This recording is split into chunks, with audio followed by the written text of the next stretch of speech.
Bienvenidos todos a esta tercera temporada de Encuentros del Séptimo Tipo. Padre, queremos poner delante de ti este programa y darte gracias, Señor, por llevar a cabo, Señor, toda esta sabiduría que estás entregando. Queremos darle gracias también a, a Simón, a Ana, a Lorenza que están con nosotros y pedirte, Señor, que seas tú quien hables a través de cada uno de nosotros. Te pedimos que tu Espíritu, Señor, toque y restaure el hambre y la sed por escudriñar.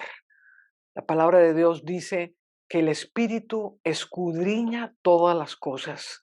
Y la prueba de que un espíritu está vivo, de que un espíritu está despierto, es un espíritu que busca, que escudriña, que se mete en lo profundo, que no se conforma con palabras digeridas por terceras personas, sino que anhela conocerte a ti, anhela conocer el cielo y, como hemos venido diciendo, una generación de luz que ama más el cielo que su propia vida.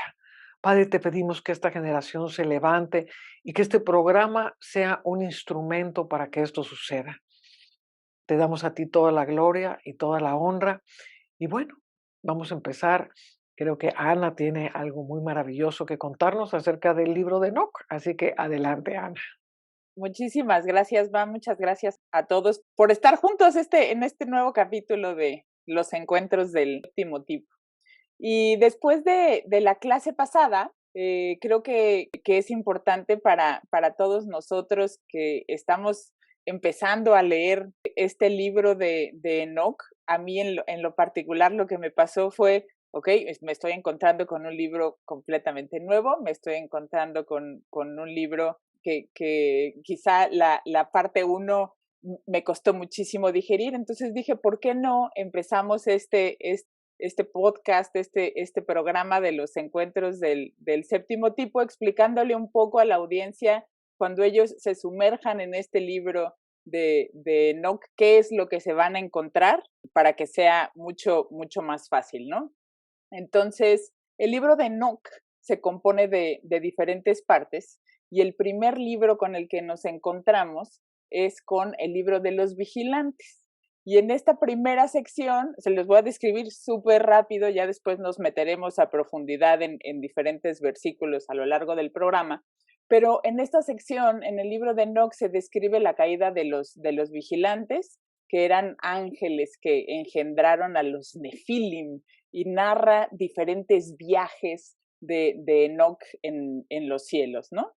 Esta sección debe de haber sido compuesta, según estudios de los eruditos occidentales, en el siglo IV o en el siglo III antes de Cristo. La introducción a este libro de Enoch nos dice que Enoch era un hombre justo, era un hombre cuyos ojos fueron abiertos por Dios para que tuviera una visión del santo en los cielos. Y las cosas que los hijos de Dios le mostraron a Enoch eran profetizadas para una generación que había por venir, lo cual platicamos un poco a profundidad la semana pasada y a lo largo de todos estos programas, cómo toda esta palabra escrita muchas veces simplemente está esperando a que alguien conecte con ella, a que alguien la atrape y algo que yo he venido sintiendo en mi corazón desde hace tiempo es que qué mejor forma de poder compartir una biblioteca celestial si cada uno de nosotros como hijos fuéramos un libro y lo compartiéramos. Y así el Señor podría darnos a cada uno un tesoro diferente y cada uno de nosotros al abrir este libro estaríamos compartiendo una pequeña porción de la infinita gloria de nuestro Padre. Pero bueno, siguiendo adelante con el tema de Enoch, en este libro en específico, no en nuestra biblioteca, también se discute la llegada de Dios a la tierra en el monte Sinaí, con diferentes anfitriones, con diferentes luminarias que van a estar juzgando a la humanidad, que van a poner orden dentro de su propio tiempo, que son firmes, que nunca cambian, que tienen una que tienen una promesa y viven en esa promesa. Y según el libro de Enoch, todas las cosas están ordenadas por Dios y suceden en su propio tiempo. Como veíamos la semana pasada, se juega muchísimo también con el orden y todo lo maravilloso y todas las glorias que han de venir, y al mismo tiempo todos los pecadores que van a perecer y van a tener juicio, ¿no? Entonces vemos esta dualidad en la cual existe gloria para los justos y juicio para los que salen de este orden, ¿no? Entonces, bueno, continuando con esta primera parte, esta sección del libro, se habla de esta interacción de estos ángeles caídos con la humanidad, en la cual estos ángeles toman por esposas a las mujeres, engendran hijos, estos hijos son unos gigantes. También se comenta en este libro todo lo que uno de estos ángeles caídos, que de hecho se llama Azazel, enseñó a los humanos a hacer. O sea, todo este conocimiento de armas, de armaduras, les dio a conocer metales, arte y cómo trabajar, ¿no? Era un conocimiento que estaba guardado en el cielo. Y este ángel se lo da a los hombres, y con esto pues ya tenemos como resultado todo lo que viene después, ¿no? Entonces, Dios va a ordenar al arcángel Rafael que encarcele a Azazel y lo arroja en una abertura en el desierto y coloca sobre él unas rocas ásperas y dentadas para que permanezca ahí hasta el día del juicio final, en el cual Azazel va a ser arrojado al fuego, ¿no? Esto es a grandes rasgos el primer libro que nos encontramos con Enoch. Luego nos vamos a encontrar con el libro de las parábolas, que es verdaderamente maravilloso. En este me perdí y espero seguirme perdiendo, porque es de esos libros que hay que leer y leer y leer. Y si lo tienen en audiolibro, pónganlo y escúchenlo, porque cada vez que lo lean o lo escuchen va a haber algo que les va a hablar de una forma diferente, ¿no? Y en este capítulo de las parábolas se van a dividir en tres partes. La primera es el de los juicios venideros, la segunda habla del Mesías, del juicio a los reyes y los poderosos, de la resurrección de los muertos y la glorificación de los justos, y luego en la tercera parábola se va a hablar de los santos, de las criaturas míticas, del juicio final, de los justos y obviamente de la predicción de Noé y del diluvio, porque pues hay que acordarnos que el libro de Enoch es antes del diluvio, entonces muchos de los juicios y mucho de este apocalipsis y de todo esto que está Noé viendo y narrando sucede en el diluvio y es antes de Noé. El siguiente libro que vamos a tener es el libro astronómico, y en este libro vamos a tener descripciones de todo el movimiento de los cuerpos celestes y del firmamento, y es un conocimiento que es revelado a Enoch en sus viajes al cielo mientras es guiado por el ángel Uriel. Entonces es súper apasionante cómo cuando Enoch está narrando esto, como hablábamos con Simón la semana pasada, él te está hablando de esto como una realidad, como el yo contarte, hoy en la mañana salí por la puerta de mi casa y entonces hice, es esa la espontaneidad, la forma en la cual Enoch narra todos estos sucesos que suceden tanto en el cielo como en la tierra, y es espectacular cómo se puede vivir en esta dualidad de dimensiones que yo creo que hoy en día esta generación de la cual yo sé que somos nosotros, empezamos a vivirla y experimentarla cada día más y cada vez con más fuerza, ¿no? Y dentro de estas descripciones, de estos viajes a los cuales va Enoch guiado por Uriel, vemos también cómo se describe el calendario solar, cómo estaba compuesto el año, las estaciones, cómo eran de 91 días cada una, los días que tenían, que era muy, muy parecido al calendario que tenemos actualmente. y cómo los años, por ejemplo, algo que me llamó muchísimo la atención, comenzaban siempre en miércoles, que era el cuarto día de la creación narrado en el Génesis, ¿no? El día que se crearon las luces del cielo, el día que se creó la luz del cuarto día, el día que se crearon las estaciones y los años, era el día que empezaba cada año y eso me llamó muchísimo la atención. Y luego, bueno, tenemos el libro de las visiones de los sueños. Y este libro trata de visiones, contiene mucha parte de la visión de la historia de Israel, de lo que fue interpretado como la revuelta de los macabeos, que fue más o menos alrededor del año 150 antes de Cristo, si no estoy equivocado. Pero bueno, en la primer visión del sueño se habla sobre el diluvio, se habla sobre la caída de los ángeles, el castigo de los arcángeles, luego se mete a la muerte de Noé, el éxodo, construcción del templo de Salomón, en fin, todo esto se van a encontrar en este maravilloso libro de Enoch. Y antes de que nos metiéramos profundamente a los diferentes versículos, quería contarles un poco de qué es lo que se van a encontrar dentro de este maravilloso libro. Wow, qué buena descripción. Amén. También quiero añadir que hay normalmente se conoce que hay dos grandes tomos de Enoch, que los acabas de describir en sus partes, pero también aparece un tercer libro de Enoch, que es la versión hebraica de Enoch, que es diferente a las otras dos. Entonces, en el fondo hay tres libros de Enoch o tres tomos del libro de Enoch. Sí. Buenísimo.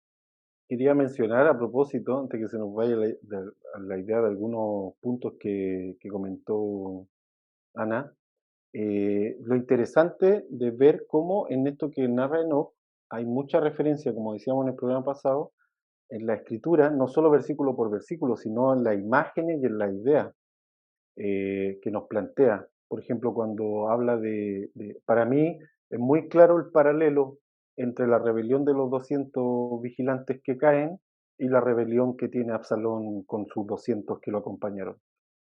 Si uno los pone como un paralelo, de hecho son iguales, porque Absalón es el que, entre comillas, gobierna estos 200, los mueve.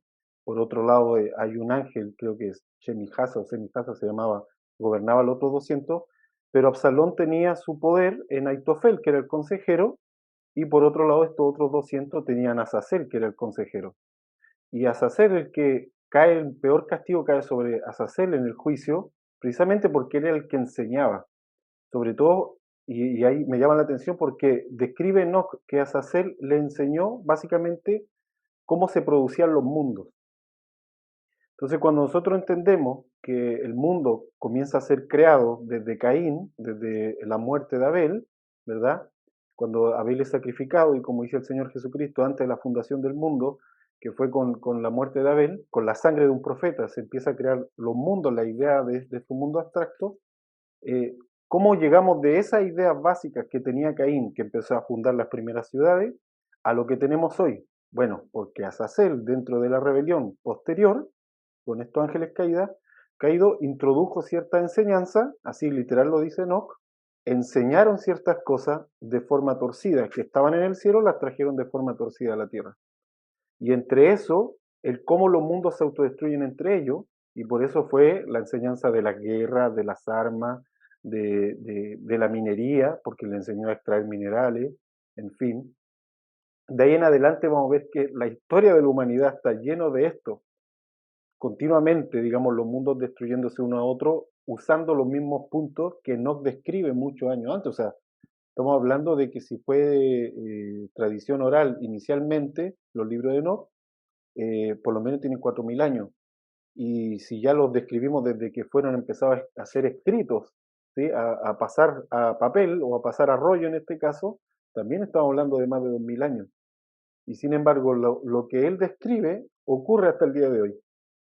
Entonces, eso por un lado es muy notorio en el libro de Enoch, quería referirme a eso. Y lo segundo es que también en el libro de Enoch se ve dentro de todas estas parábolas y dentro de toda esta escritura que hay un continuo hablar de Enoch acerca de esta planta me llama la atención porque él dice, cuando vengan los justos van a sembrar una planta de justicia. Y ahí uno entiende recién por qué Noé siembra una vid, lo primero que hace cuando baja del arca. Lo primero que hace Noé es sembrar una vid. Porque la vid era la planta de justicia, o sea, la vid va a ser después el fruto que va a dar la cena, en fin. Y Enoch lo dice varias veces, o sea, hace esta unión de los principios espirituales con las cosas físicas. Y como él lo dice así nomás, no lo explica, dice, cuando vengan los justos van a sembrar la planta de justicia. Y luego ellos van a hacer un plantío, dice. Ellos también van a ser plantas de justicia. Y claro, Jesús lo dice, yo soy la vid, ustedes son los pámpanos. Entonces, hay una coherencia completa todo el tiempo. Mientras uno va leyendo a Enoch, va dándose cuenta, ah, pero esto es lo que Jesús dijo. Ah, pero esto es lo que Noé hizo. Y así sucesivamente. Y por último, antes que se me vaya, quería mencionar esto que lo escuché ahora recién, esto no lo había pensado antes de ahora, lo que menciona de cómo los años eh, parten los días miércoles, o mejor dicho, a mitad de semana, en el día cuarto, y es precisamente cuando uno lee, por ejemplo, en los libros de Emerson, donde él explica la semana de Jesucristo, va a encontrar que Jesucristo es crucificado también a mitad de semana. O sea, donde originalmente comenzaba el año, donde originalmente, estamos yéndonos mucho más atrás de la ley, estamos yéndonos mucho más atrás de la Pascua, donde originalmente comenzaba un nuevo ciclo, un nuevo tiempo. Ahí es cuando Jesucristo es crucificado. Ahí es cuando el ángel le dice a Daniel, porque a mitad de semana se van a cumplir las profecías y las promesas que el Señor hizo a su pueblo. Wow. Sí, y parte, para uno de estos puntos que mencionas, Simón, cómo a estos vigilantes que cayeron, les fueron dados obviamente misterios del cielo. Y precisamente esos misterios del cielo los trajeron de alguna manera a administrarlos tal vez incorrectamente sobre la tierra. Y lo interesante es que ahí hay una pequeña llave de cómo acercarnos a libros, a escritos, para que no se acumule en nosotros como información muerta nada más. En la sentencia, no la tengo ahorita a la mano, en un momento más la citamos, pero en la sentencia que les da Enoc a los guardianes, les dice, el santo les dice a ustedes guardianes que efectivamente les fue dado un misterio del cielo, lo enseñaron en la tierra, pero fue al santo que nada se le escapa, les fue dado un misterio indigno, una pequeñez chiquitita, de la cual hay todo un universo interminable, y de esa pequeñez chiquitita, porque es apetecible, es del cielo, tiene una esencia celestial, se enorgullecieron, creyeron que conocían el todo, y sobre ese todo se enorgullecieron a tal manera que tomaron su rumbo. ¿Y no es acaso esa conciencia una que dirige el ego del ser humano? O sea, el querer tener información, acumularla y creer que porque conocen eso, tal vez es chiquitito, evaden completamente que hay un universo interminable que no se escapa y sobre eso se enorgullecen y sobre eso bloquean absolutamente cualquier posibilidad del Espíritu de Dios en guiarlos. Y esa conciencia está. Entonces, ahí hay una pequeña llavecita que aún escrito, incluso a la Biblia misma, no podemos acercarnos a ella como diciendo, nos vamos a apropiar de estas enseñanzas y sobre esta enseñanza lo tenemos absolutamente todo, ya no puede caber nada más.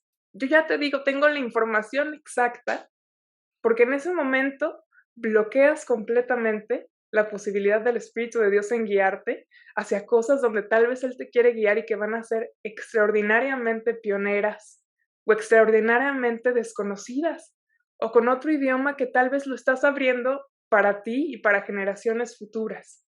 Entonces creo que ahí hay una clave de una conciencia que sí efectivamente está sobre la tierra. Ahí podemos llamarlo una enseñanza de qué no hacer y qué no hacer con el libro de Enoch. No tomarlo como una herramienta y decir, como lo estoy leyendo apasionadamente y ahora conozco de los vigilantes y ahora conozco acerca de las estrellas y las luminarias, lo sé todo. Y ahora sí yo soy el erudito aquí porque vas a bloquear absolutamente todo. Entonces de ahí Hay otra conciencia que independientemente de la sección que estés leyendo del libro, volvamos a esa parte, hay una parte del tono. Entonces ya mencionamos en la sesión pasada, hablamos mucho de los rangos de los ángeles, de los vigilantes, de los santos, de los justos. Y hay una parte que se ve siempre entre líneas. Creo que son las partes donde se permite ver un poco más la personalidad de este hombre extraordinario que es Enoc, su fe y sus corazonadas o movimientos de su corazón, que tal vez fueron esos que lo hicieron agradable al Padre. Y en una persona así es increíble la capacidad con la que el cielo, el Padre mismo, te dota su confianza para administrar, guardar en tu corazón cosas extraordinarias del cielo. Entonces, Ana, tú nos pusiste en el contexto de que, claro, esto es prediluvio. Enoc es completamente alguien previo al diluvio. Sin embargo, es a él a quien se le permite ver el nuevo pacto, de tal manera que va a empezar a hablar de él, posicionándose en él y viendo a través de él. Entonces, déjenme leer algunas partes. Enoc hablando: para los elegidos habrá luz, alegría y paz, y heredarán la tierra. Si esto iba a ser, si es alguien prediluvio hablando de una tierra enegada en agua, está hablando de una generación que está parada en un nuevo pacto, los justos que heredarán la tierra. Y la tierra estará pura de toda corrupción, de todo pecado, de todo castigo y de todo dolor. Y no enviaré más dolor sobre la tierra hasta las generaciones de generaciones y hasta la eternidad. Entonces empezamos a ver que él está, obviamente, acercándose a un pacto que, por así decirlo, en cronología de tiempo, no le tocaba. Pero hemos ya hablado que tenemos toda facultad de extendernos por generaciones. Tenemos toda facultad de ser herederos de las cosas del siglo venidero, que es la resurrección. Parte de toda esa conciencia que nos da acercarnos a Dios por un nuevo pacto, que es a través de Jesús. Chéquense esto. Hay, adentrándonos en cosas que no son una enseñanza per se de Enoc, pero nos va a describir su lugar de origen. Chéquense el tono de todo esto. Esto me fue revelado en visión. He aquí que las nubes me llamaban, la neblina me gritaba, los relámpagos y truenos me apremiaban y me despedían, y en la visión los vientos me hacían volar y me levantaban en lo alto y me llevaban y me hacían entrar en los cielos. Vemos a alguien que está siendo llamado a los lugares de los cielos. Y en los cielos empieza a describir cosas increíbles. Lleguemos a la parte donde les mostraba una casa. He aquí que vi una puerta que se abría delante de mí, y otra casa, que era más grande que la anterior, construida toda con lenguas de fuego. Sin meternos tanto en la descripción, no es completamente análogo a que la gloria de la casa postrera será mayor que la primera. ¿Será posible que se le estaba mostrando toda esa gloria? Entonces nos empieza a envolver en un tono de la gloria que había en ese nuevo pacto. Entonces va a empezar a hablar de una conciencia que es parte de lo que a mí me hace mayor eco, esa ausencia de la conciencia de pecado. Somos hechos herederos, somos originarios del cielo y a él volvemos. Entonces, continúa describiendo que las santidades, describe la gloria que tenía sede en el trono, describe la gloria de aquel que es inmenso, y luego continúa. Y las santidades de los santos que estaban cerca de él no se alejaban durante la noche ni se separaban de él. ¿Podría él estar viendo la santidad de los santos, que son parte de un nuevo pacto, que por cronología les tocó venir a la tierra después de un pacto nuevo? Las santidades de todas las generaciones que están delante de él. Y chéquense que las santidades no se apartan de él. No hay un pecado que te diga, no, estás separado de él, no, no estás dentro de él, no, no puedes tener acceso al cielo por X, X y X. Al contrario, te está llamando a saber que tu origen es santo, que el origen de tu santidad no viene de obras puras, no viene de en qué estás pensando, viene exactamente de cómo estás creyendo que fue tu origen. Y viene de la misma santidad de Dios que ni durante la noche, ni durante la ausencia de tener la presencia de su luz delante de ti, estuviste jamás apartado de Él. Tu origen estuvo todo el tiempo en el cielo. Y de ahí que creo que parte de esa personalidad de Enoc nos puede llevar a estar conscientes de que incluso antes de que la luz del Señor se apareciera delante nuestro, toda nuestra vida tuvo sentido, tuvo un origen y tuvo un destino en el cielo.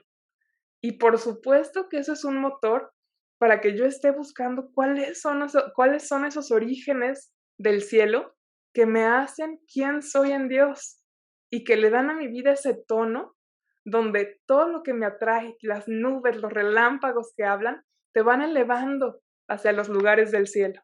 Amén. Y mencionabas algo que me parece muy tremendo, hablabas de la casa postrera, la casa primera, cuando le muestra Dios a Enoc, entra a esta casa que está toda compuesta de lenguas de fuego. Y yo creo que esa casa fue la que se manifestó en el Pentecostés.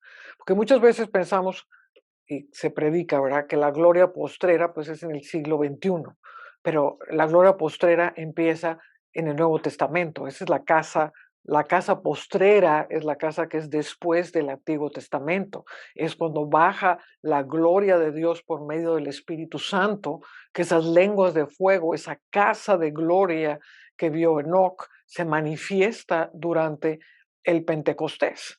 Entonces aquí vemos claramente cómo se unen el libro de Enoc con la revelación de esa casa postrera y, y no dejar, y oigo tantas veces, no es que estamos orando para que baje la gloria de Dios y que venga la casa postrera, no, la casa postrera ya vino. La casa postrera es el Espíritu Santo, la casa postrera es el fuego del Espíritu con el que somos bautizados. Y esa casa postrera la estamos viviendo desde hace 2000 años los entendidos. Obviamente ha habido gente no entendida, pero los entendidos han vivido esa gloria, han vivido eso. Y otra de las cosas que también Jesús está mencionando, y uno de los conceptos que Enoc menciona es que los justos heredarán la tierra. Y esta es una de las partes de las bienaventuranzas que dice Jesús: bienaventurados los mansos, porque ellos heredarán la tierra. Y entonces aquí entra un concepto que viene desde los tiempos de Enoc y es anunciado, y posiblemente Jesús está citando a Enoc sin mencionar a Enoc, el hecho de que los justos heredan la tierra. Y vuelvo a repetir, porque esto lo hemos hablado ya en programas anteriores, que el concepto que la tierra arda en fuego y se desaparezca es un concepto gnóstico. A través de la escritura, la tierra permanece para siempre, los justos heredan la tierra, Dios es creador del cielo y de la tierra, de Dios es la tierra y su plenitud. Entonces Dios no va a destruir su propiedad, su plenitud, para hacer un nuevo planeta que nos vayamos a vivir quién sabe a dónde. Todo esto es un principio gnóstico, que hemos estado hablando como el gnosticismo fue una de las cosas que se opuso a muchos de los libros apócrifos. Entonces, de lo que está hablando el apóstol Pedro cuando habla de que los elementos ardiendo serán desechos, está hablando, la palabra es estoiken, que es la palabra fundamentos, los fundamentos de la ley mosaica, de todo el culto mosaico, iban a ser destruidos por fuego, y esto sucede en el año 70, cuando Jerusalén es destruido. Entonces aquí vemos que los justos heredan la tierra. Y esto es un concepto que viene desde el tiempo de Enoc. Dios no quería destruir la tierra, nunca ha querido destruir la tierra. Él quiere destruir la maldad, pero no su maravillosa creación. Amén. Incluso en todo esto vemos en Enoc la facultad que nos es dada como herederos de este nuevo pacto de anunciar, de no solamente anunciar que vendría un nuevo pacto, pero ser un pregonero de la victoria entera. Los justos heredarán la tierra. Sino que está parándose a ser pregonero de un Jesucristo que vino a vencer a la muerte, de una herencia que nos fue dada a los herederos. Qué facultad tan increíble, y creo que no fue exclusiva para Enoc, sino para todos nosotros, la facultad que nos es dada para ser confiadas de los más grandes tesoros del cielo. Y ese puede ser un pie que te dé entrada a adentrarte a escritos riquísimos en el espíritu como este, es creértela. Si no te la crees, que tú eres de esa generación de la que hablaba Enoch, poco vas a tener entrada y te va a ser el más grande compilación de información. Puedes aventarte 5,000 cuadernos escritos con lo que aprendiste aquí. Pero si no te la crees, que eres llamado y digno de ser la generación a la cual Enoch llamó, por la cual habló, por la cual escribió. Imagínate que tú y yo fuimos una gran inspiración para él, o que te conoció mientras él veía las santidades de los santos rodeando el trono de Dios y le fuiste por inspiración. Y no se dio por vencido, pero le fuiste por gran gozo y se adentró y se adentró y se adentró. Y ese es un pie de entrada al que te lleva a abrirte, a no solamente conocer, a ver de qué escribió Enoch, pero a conocer el mismo lugar y aún más de los que hablaba Enoch. Escuchando lo que están diciendo las dos, me voy a una parte del libro de Enoch que habla precisamente de nosotros, Lore, como dices, tenemos que creernos que somos esa generación de la cual estaba hablando Enoch, que seremos los justos que heredaremos la tierra. Y hay una parte en el libro que está, creo que es en el capítulo, a ver, déjame ver por aquí, el 48, y dice: y en ese lugar vi la fuente de justicia que era inagotable, y a su alrededor había muchas fuentes de sabiduría.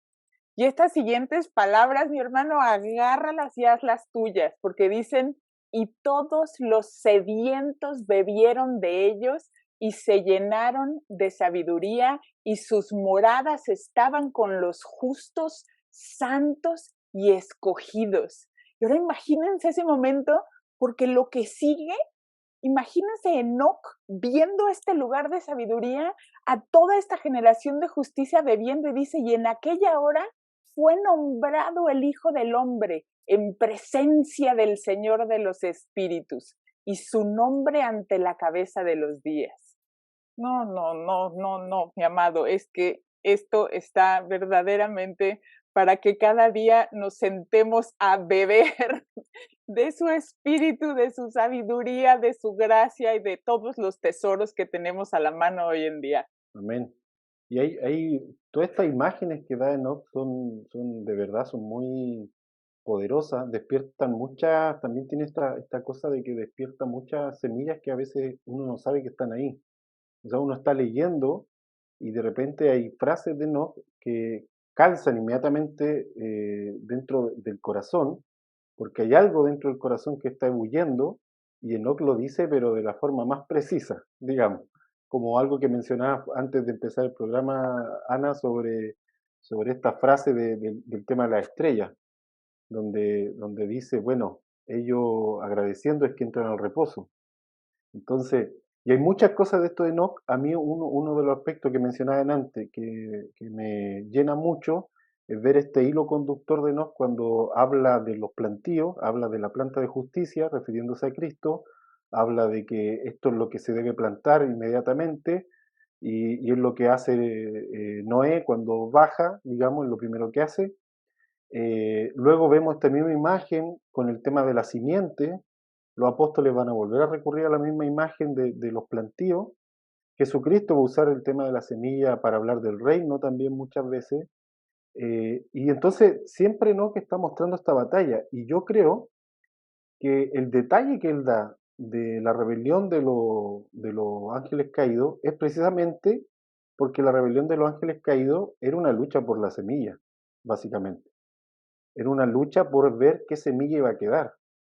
Cuando uno entiende eso en Enoch, entiende entonces cuando dice en Génesis que Dios escoge a Noah perfecto en sus generaciones. Y lo escoge por eso, porque era justo y perfecto en sus generaciones. Entonces, si uno no lee a Enoch, es difícil entender que había un momento ahí de una batalla de simiente, porque también en Enoch es que se describe que el juicio a los ángeles caídos, cuando el Señor habla desde el trono, les dice a los ángeles caídos: ustedes eran eternos, ustedes no necesitaban hijos, este ha sido el pecado de ustedes. O sea, la ambición de, a pesar de ser eterno, querés tener una dinastía para dejar en la tierra. Entonces, básicamente, estos ángeles caídos querían dejar una dinastía en la tierra porque ya no consideraban que la humanidad tenían que ser los gobernantes, porque obviamente también habían caído. Pero ahí entonces se ve al Señor cumpliendo su promesa en Génesis, que dice que va a poner una simiente, que va a golpear a la serpiente, y luego como esto, el hilo conductor sigue en toda la escritura, con la esterilidad de las mujeres de los patriarcas, con la persecución de los niños, por ejemplo, va continuamente una batalla por la semilla que obviamente culmina con Jesucristo. Y cierro con esto, hay una parte que yo le di muchas vueltas cuando estaba leyendo Enoch, donde Enoch describe 14 árboles, dice que no se les caen las hojas, como que Enoch iba describiendo nomás, así, no explicaba, describía nomás. Pero dice 14 árboles que no se le caen las hojas y que luego aparecen las hojas nuevas antes de que caigan las viejas, en fin. Y lo había leído un montón de veces, el libro de Enoch, y en una oportunidad estaba leyendo, esto lo cuento como experiencia, estaba leyendo Mateo de nuevo, y, y de repente empiezo a leer de nuevo la genealogía, así, estaba leyendo de corrido hacia abajo, y empiezo a leer la genealogía, y me acuerdo también de los 14 que se repiten, que Mateo hace mención de eso. Dice, hay 14 generaciones de tal punto a tal punto, y hay 14 generaciones de tal punto.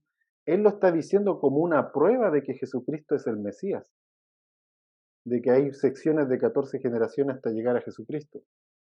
La única mención de eso está en Enoch, no está en ningún otro libro del canon. La única mención acerca de la importancia de los 14 plantas, digamos, de las 14 semillas que crecieron, está en Enoch.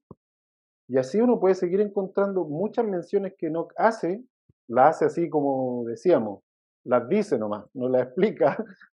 Y cuando uno está leyendo la escritura, encuentra efectivamente cosas que están diciendo ahí los escritores de los evangelios, como los apóstoles, tienen una coherencia directa con el libro de Enoch e incluso se abren y se entienden mucho mejor cuando uno ya tiene interiorizado el libro de Enoch.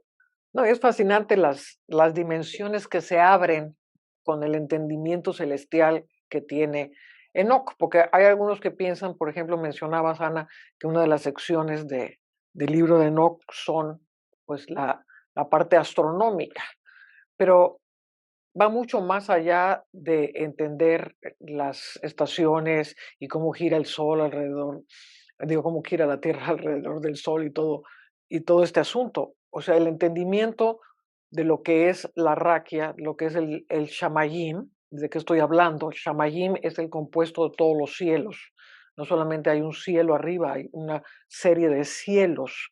Y uno de estos cielos, pues obviamente es el paraíso, otro es el tercer cielo donde estaba el Señor. Y todo el compuesto de los cielos es el Shamaim. Y luego vemos otra parte que es la raquia. La raquia que es donde viven las luminarias.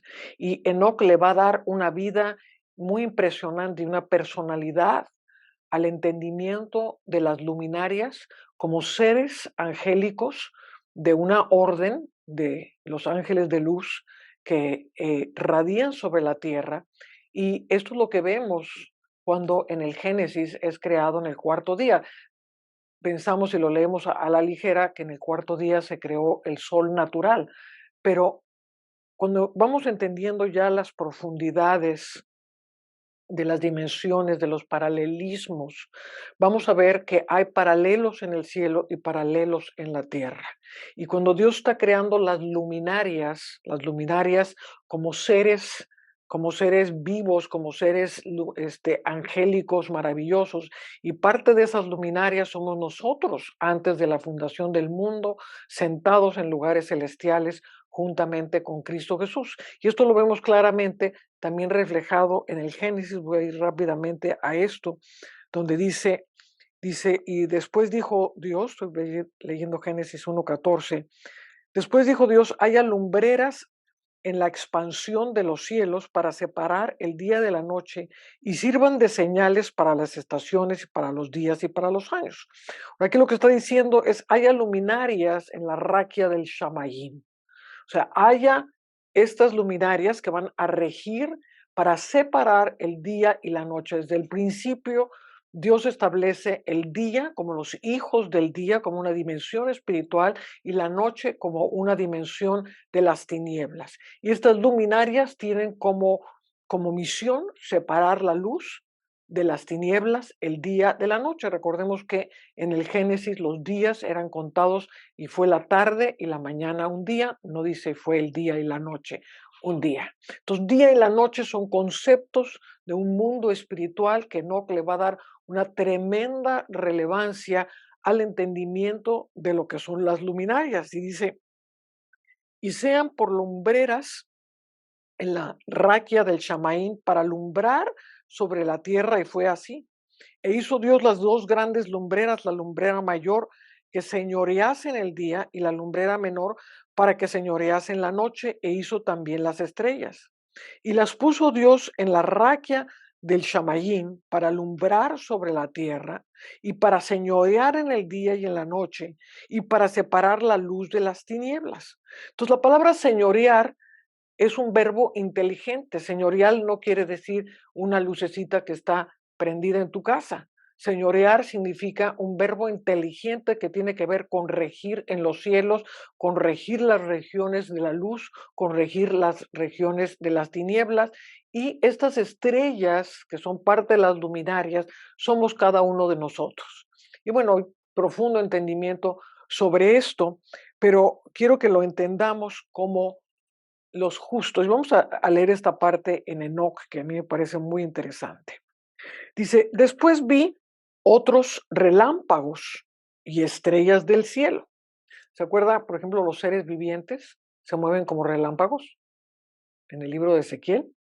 Dice, pues después vi otros relámpagos, otros relámpagos. O sea, no nada más los de los querubines, sino otros relámpagos y estrellas del cielo.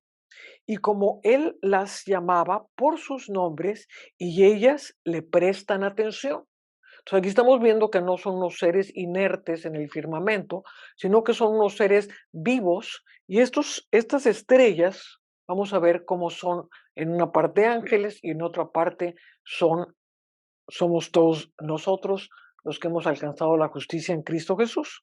Y vi como ellas eran pesadas en balanzas justas, de acuerdo con su luminosidad, sus dimensiones y el día de su aparición, y cómo su movimiento genera relámpagos.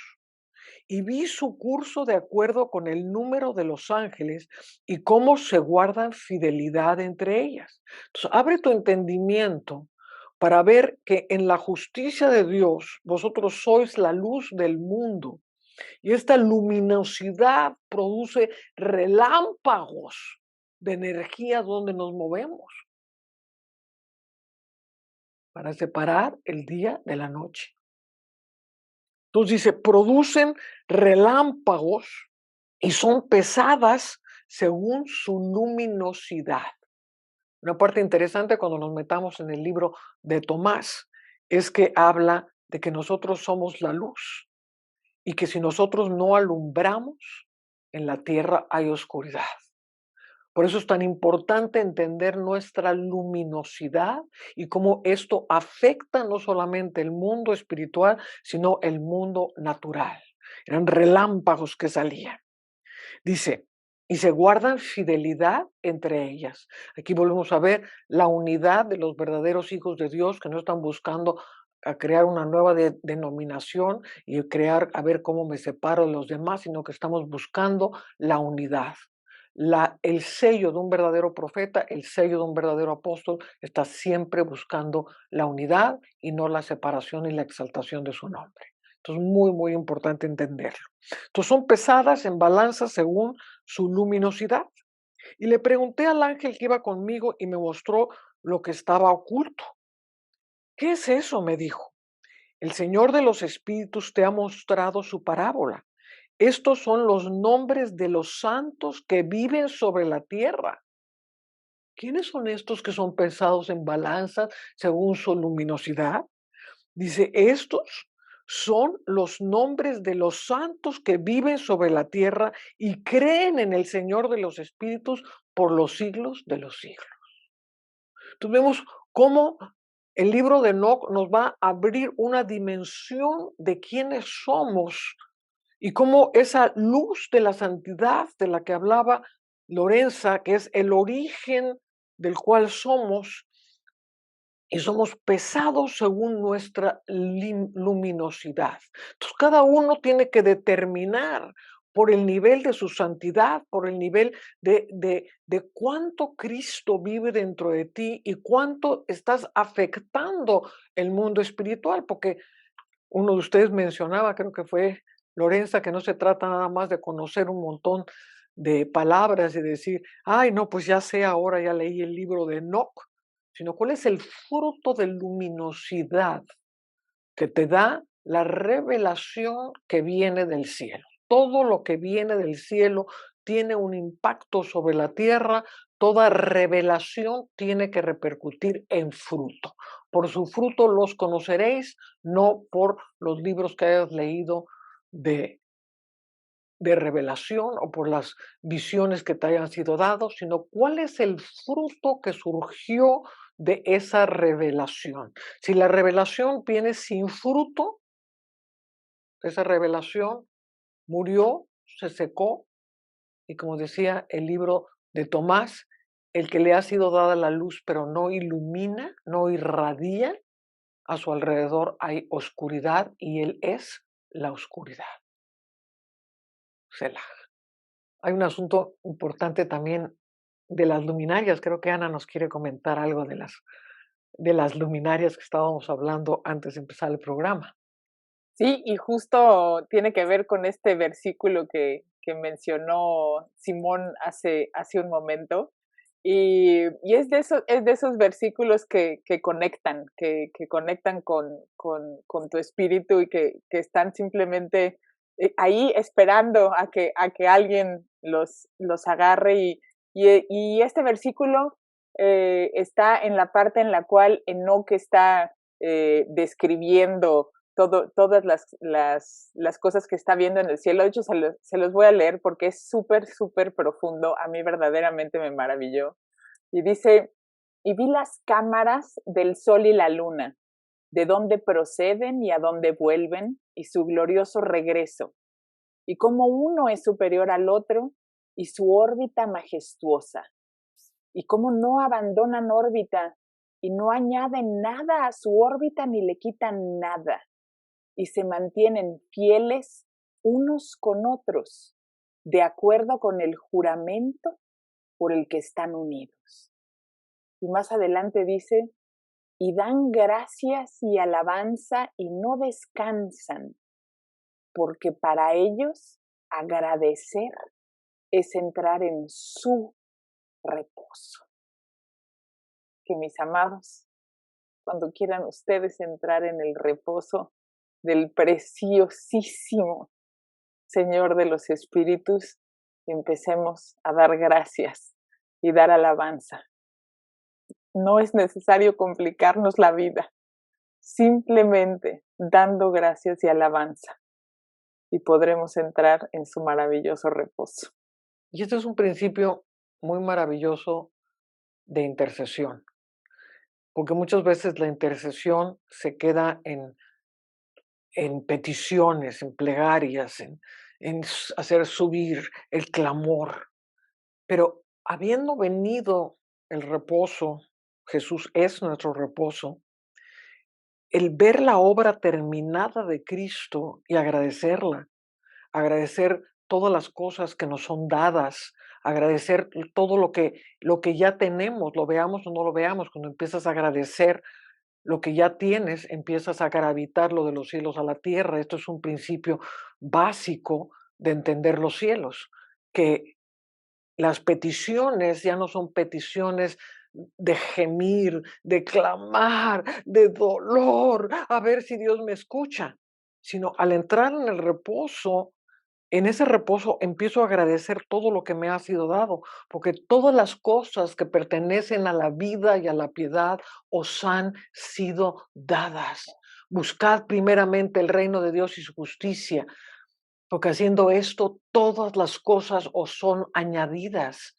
Entonces, el entender nuestro caminar, por eso dice que el sol y la luna mantienen su órbita y no salen de su órbita. Cuál es la órbita de las estrellas? ¿Cuál es la órbita de cada uno de nosotros como estrellas? Es el paso predeterminado que Dios ya nos predestinó en este mundo, es el llamamiento único y perfecto que tenemos cada uno de nosotros, y al agradecer estos pasos predeterminados con toda la provisión que viene del cielo, vamos encaminándonos y vamos siguiendo la ruta hacia las habitaciones de verdad, hacia las habitaciones de dichas, a las habitaciones de los tesoros de las luminarias que están asignados para cada uno de nosotros.